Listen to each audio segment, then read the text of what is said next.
I'm Dr. Sharon Schutz, and I'm sitting here with our school superintendent, Dr. Kaufman. And we're going to be discussing a couple of things today, but the first thing we're going to discuss is Lunch Pals. Last year, we did an interview with him, and they have a Lunch Pal program at the school where the volunteers come in and they sit down with the child and they eat lunch with them, and they become part of their child's life. And I want you to tell us about the program again and tell us how it went last year and what you're looking for this year. Great, I appreciate that. First, thanks for allowing me the opportunity to talk about some of the things that are happening at the school. And yes, the Lunch Pals is a new program that we started last year. It's a program that I had at a previous school that I was at that invites adults, role models from the community to have lunch with at-risk students. An at-risk student. We focused on third grade this year. My goal was to expand that to third and fourth grade, or second, third, and fourth grade, depending on the number of volunteers that we have. What the program consists of is the adult mentor is paired up with an at-risk student, and they eat lunch with them one time during the week. So 30 minutes a week, you're dedicating your time to this student, and you're having one-on-one conversations with them. It's just an opportunity to develop that relationship with this kid and this student, and to just kind of see where he's coming from. Once you develop the relationship, it blossoms into, well, let's talk a little about school. How you doing in math? How you doing in English? How's your brothers and sisters doing? It's an opportunity where an adult can be paired with an at-risk student and give him just a role model to look up to and talk to. And this relationship continues as you go through high school. It's a very, very effective program. It works extremely well. It worked extremely well last year. We had approximately 35 to 45 Lunch Pals at any given time. We're looking again to expand that to even bigger numbers. The more volunteers that we have, the better. Volunteers will need to visit with Miss Vincent at the elementary school. She's a volunteer coordinator, and she'll be able to get all that paperwork filled out. But it's a great opportunity for an individual to give back to our students and our kids, and to really help them develop that partnership with the community that we want to see so badly. What is a at-risk child? And when someone comes in and sees a child sitting with an adult and they're having lunch and whatever, does that do any stigmatizing? You know, people will think about that when you say at risk.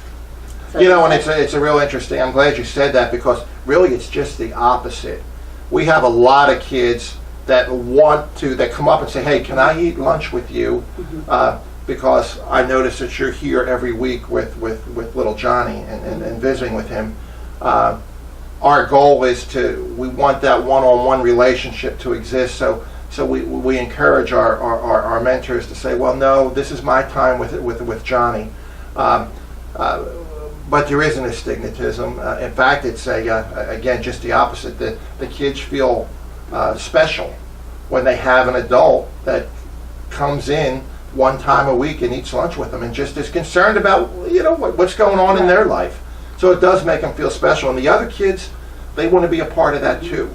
And again, that's our goal. We want to expand this even more to where we can draw in some of those other kids and really involve them and to be a part of it. You told me the last time we talked about this that you have done this for several years in other schools, and that the child and you went through years together.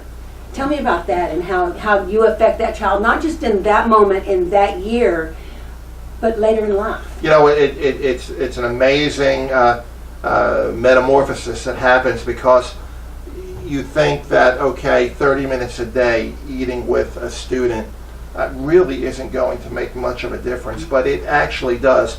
We started it in third grade. I left my last school at the 6-year mark. I was there 6 years, so I've seen these kids all the way through 9th grade. And it's amazing because they'll come up to you in the hall. Yeah. They'll visit with you. They'll see you in the grocery store. They'll come up to you and say, hey, how's everything going? And you, well, Johnny, how's everything going in school? You doing okay?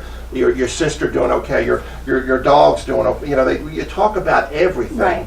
And it's just a lasting relationship. And this program that I brought up, that was at Mount Vernon, I also had it at another school, but it was already established, and that's where I kind of came up with this.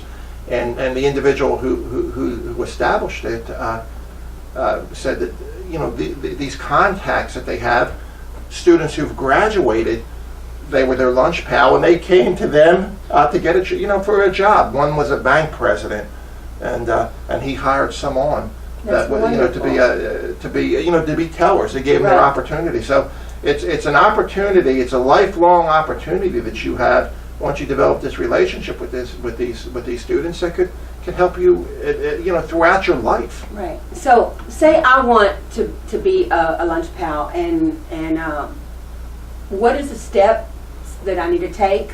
What will Ms. Vincent be looking for? Will the vetting process, whatever it takes for me to decide I want to do this, to actually sitting down with a child and becoming that child's lunch pal? Well, first thing we're going to do is we have to do background checks on every single person that comes into the school. So we have some paperwork that you need to fill out with Ms. Vincent that will allow us to do a background check.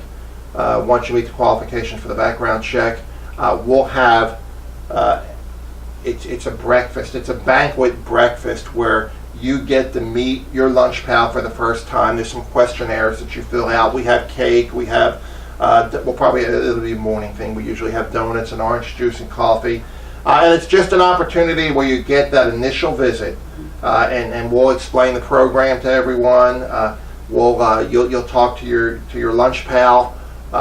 You'll get up and introduce your lunch pal to the group, and kind of you'll have 3 or 4 different things that you'll need to say about him. And the questionnaire sheet that you fill out, that he fills out, the lunch pal fills out, like how many brothers and sisters do you have? What's your favorite color?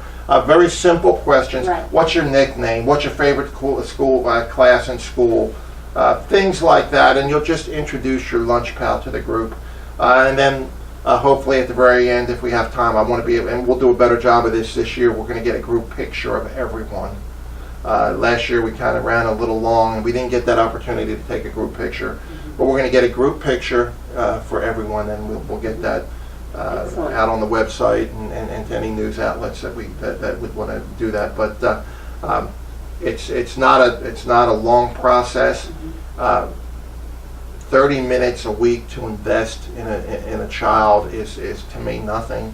Right. But the outcome is just unbelievable, and the effect that you have on these kids, until you experience it, you can't imagine it. And I would venture to guess that if you ask some of our lunch pals that we had this year, they will express to you what a blessing it was to them. Really, it's a great program, and I encourage everyone to be a part of that if you have the time to do it. And I think everyone can afford 30 minutes a week. Excellent. Well, thank you so much for sitting down with me and talking about this, because I know last year when we talked about it, you did have some people come in, and maybe this will be, encourage somebody to start from the very beginning and spend the entire year with those students. That'll be great. I hope that happens. I feel that it will. Yeah. The community has been extremely supportive for this. So looking forward to it. Looking forward to this year. All right. Thank you. Thank you so much. Yes, ma'am. Thank you. All right.